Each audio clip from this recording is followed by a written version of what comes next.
नहीं है। हमारा एक शो है यूपी में क्या चल रहा है आजकल जो है, जिस तरीके से देखा जाए 27 का चुनाव आ रहा है, कैसे देखें? 27 का चुनाव आ रहा है, अभी तो 2026 चल रहा है ना।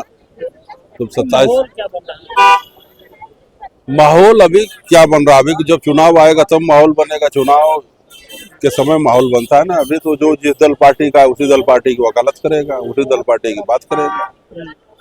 तो जब चुनाव आएगा 27 में, तब उस समय 6 महीना पहले पता चलेगा आम जनता का क्या। पार्टियां देखो बैठक कर रहे हैं, कोई पार्टी से दूसरे पार्टी में जा रहा है, ये सब किधर का इशारा वो है? अलग की बात है। जिसे राजनीति करना है तो कहीं न कहीं किसी दल पार्टी में जाएगा। पार्टी का बैठक करना हर पार्टी की अपनी काम है। हर पार्टी अपनी बैठक करती रहती है। और इसमें क्या कहना है कुछ। इसमें भारतीय जनता पार्टी के नवनियुक्त प्रदेश अध्यक्ष जी बने हुए हैं और पंकज चौधरी जी आज आए हुए कार्यालय में। 2 दिन रहेंगे लखनऊ में। शनिवार संडे सत्र लोकसभा का समाप्त हुआ है। जी। विधानसभा का फिर सोमवार से सत्र शुरू होगा। बजट सत्र चल रहा है। तो भारतीय जनता पार्टी का कार्यकर्ता रात दिन मेहनत कर रहा है, काम कर रहा है, नेता काम कर रहा है। और यह समय भाग दौड़ का है। जो जितनी भाग दौड़ कर ले जाएगा वही पाएगा, जो आराम करेगा वो पीछे छूट जाएगा। तो भारतीय जनता पार्टी इसमें आगे है। भारतीय जनता पार्टी अपना काम कर रही है। बूथ पे, संगठन पे, जिले पे, गांव में, क्षेत्र में जा रही है। अपना लोगों को अपनी योजनाएं बता रही है, अपनी कार्य योजनाएं बता रही है। तमाम कार्यक्रम लगे हुए। योजनाएं हैं जो जमीनी हकीकत पे जो जनता से जुड़ा हुआ। बहुत सारी योजनाएं हैं, जैसे किसान सम्मान निधि है। आज तक कोई किसानों के खाते में पैसा नहीं दिया।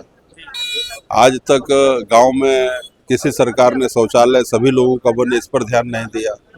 बिजली सबके घर तक पहुंचे, किसी ने ध्यान नहीं दिया। गैस मिले, कनेक्शन मिले, आवास मिले, ये किसी ने सरकार ने ध्यान दिया। अगर ध्यान कोई दिया तो मोदी ने दिया।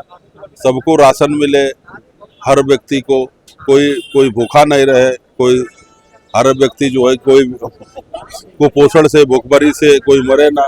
सरकार ने उसका भी प्रबंध किया, गरीबों को राशन भी दिया। तो सरकार सबका ध्यान रख रही है। और भारतीय जनता पार्टी जी की सरकार जब से मोदी जी की बनी, तब से गांव, गरीब, किसान, जनधन, बहुत सारे लोग बैंक में जाते थे, इतने कागज मांग दिए जाते थे, खाता नहीं खुलवा पाते थे। तमाम तरह की जांच होती थी, जनधन खाता गरीबों के खुल गए। हाँ, तो तमाम हर पहलू पे सरकार ने काम किया है। मैंने खाता तो खुलवा दिए लेकिन पैसे नहीं। सब अपना खाता खुल गया है। जिनके तो बहुत सारी फॉर्मेलिटी मांगी जाती थी, बैंक से खाता ही नहीं खुल पाता। जिनके पास पैसा नहीं रहता था, जो गारंटर नहीं रहते थे, खाता नहीं खुल पाता था। कम से कम जनधन खाता के माध्यम गरीबों के खाते खुलने लग गए। पैसा तो काम करने से आएगा ना, रोजगार करने से आएगा। लोगों को रोजगार मिला, काम मिला। जी राम जी योजना चल रही है और काम गांव में मिल रहा है। लोगों को व्यापार कर रहे हैं, रोजगार कर रहे हैं। आप बैठेंगे घर पे, थोड़े नहीं पैसा आएगा। कुछ ना कुछ आपको करना पड़ेगा। सरकार आपको साधन उपलब्ध करा रही है। प्रधानमंत्री विश्वकर्मा योजना चल रही है। तमाम योजना, माननीय मुख्यमंत्री युवा योजना चल रही है। बेरोजगार अगर है 5 लाख का लोन लेकर के रोजगार कर सपा के जो है वो नेता विरोधी जो है वो कह रहे हैं कि इतना प्लान कर रहे हैं, दिल्ली, बम्बई, गुजरात लोग जा रहे हैं, उत्तर प्रदेश का अभी सदन में बोले थे। इसको कैसे? इससे पहले प्लान नहीं कर रहे थे। इससे पहले प्लान नहीं कर रहे थे। इससे पहले देखो, ऐसा है कि गुजरात, बम्बई, दिल्ली देश की राजधानी है, आर्थिक राजधानी है। जिसे जहाँ जो रोजगार काम करना होगा वो जाएगा, जहाँ जैसे काम करना होगा करेगा। सवाल ये है कि उत्तर प्रदेश भारत का सबसे बड़ा राज्य है और यहाँ सरकार सबसे बड़ी चीज कानून की है। कानून व्यवस्था उत्तम हो, कानून नंबर 1 पर हो। तभी जब कानून सुदृढ़ होगा, तभी व्यापारी हो, चाहे रोजगार करने वाला हो, व्यक्ति आएगा। तो कानून ही सुदृढ़ नहीं थी इससे पहले पूर्ववर्ती सरकारों में। कम से कम कानून सुदृढ़, आज कम से कम हर व्यक्ति आराम से चल सकता है, जी सकता है, रह सकता है। माफियाओं को मिट्टी में मिला दिया गया। जो काउंटर होने थे, सपा वाले कहते सब माफिया लोग बीजेपी में आ गए। कौन माफिया बीजेपी में? एक नाम बता दीजिए, कौन नाम? जय सिंह, राजा भैया, ये सब कहाँ भाजपा में है? धनंजय सिंह कहाँ भाजपा में है? पत्नी जो है, उसके बाद जो है राजा भैया जो है ये ना, पत्नी की बात छोड़े, धनंजय सिंह कहाँ भाजपा में है? धनंजय सिंह पत्नी सिंह कोई अपराध की है? आप पत्नी कोई अपराध की है? परिवार की बात अलग है। जो व्यक्ति गलती किया, सजा उसको देंगे कि पूरे परिवार को देंगे? राजा भैया की अपनी पार्टी है, निर्दलीय है।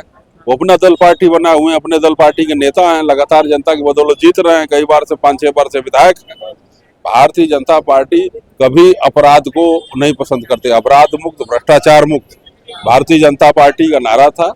इसीलिए उत्तर प्रदेश की जनता ने 2007 से 12 तक जो मायावती जी का भ्रष्टाचार था, 12 से 17 तक जो समाजवादी पार्टी का अपराध था, गुंडा राज के खिलाफ भारतीय जनता पार्टी की सरकार स्थापित हुई और माननीय मुख्यमंत्री जी की नीतियां जनता में कहीं न कहीं अच्छी हुई।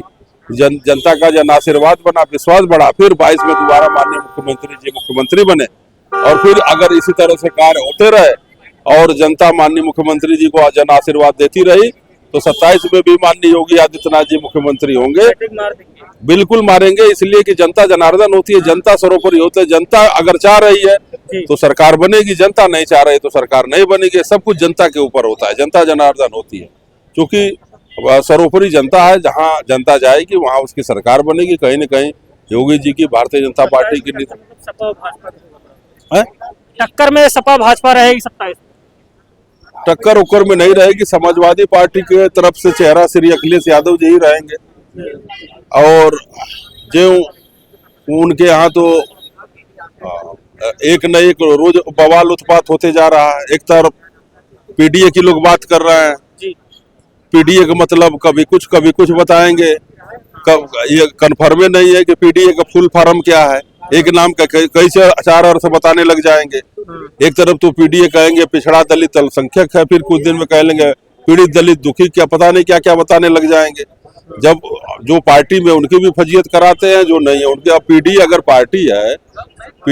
पार्टी है, पीडीए इनका सामाजिक समीकरण है, पीडीए अगर नीत है तो फिर माता प्रसाद पांडे विधायक दल के नेता क्या आएंगे, पीडीए में आते हैं। राजीव राव घोसी से सांसद हैं, वीरेंद्र सिंह चंदौली सांसद, ये लोग क्या पीडीए में आते हैं। तो ये इन लोगों का न कोई नीति है, न कोई सिद्धांत है, न कोई विचारधारा है। या तो डॉक्टर राम मनोहर लोहिया के सिद्धांत पे चलिए, विचारधारा पे चलिए।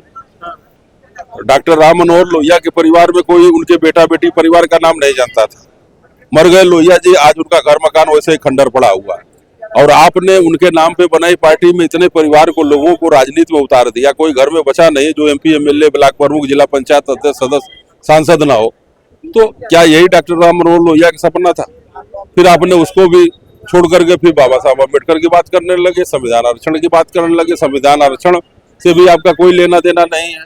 संविधान आरक्षण जब आप सरकार में रहे तो आपने प्रमोशन में आरक्षण का बिल लोकसभा में पढ़ा, आपका एसबीर धोबी नगीना था उसने पढ़ा, फिर बाद में उसको पार्टी से आपने निकाला, फिर पार्टी में लिया, बागपत का उसको चुनाव प्रभारी आपने बना के लोकसभा में भेजा।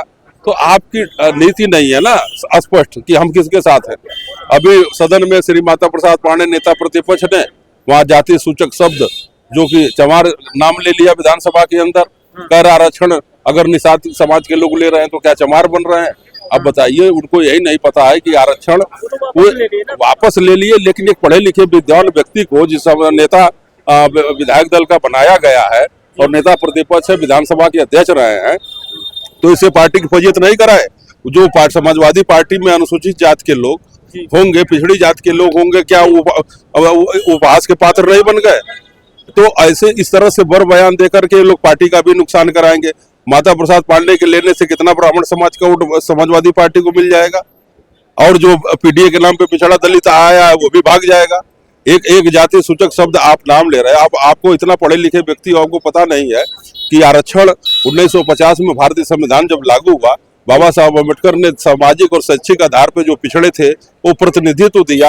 आप और उसमें जो है कि 1156 अनुसूचित जाति में उपजातियां हैं, एक अनुसूचित जाति बनाया, एक अन्य पिछड़ा वर्ग बनाया जो ओबीसी कहा जाता है, पिछड़ी वर्ग जाति कहा जाता है, उसमें 3747 जातियां हैं। वो सब लोग सामाजिक और शैक्षिक आधार पर पीछे हैं और उनके साथ भेदभाव होता है।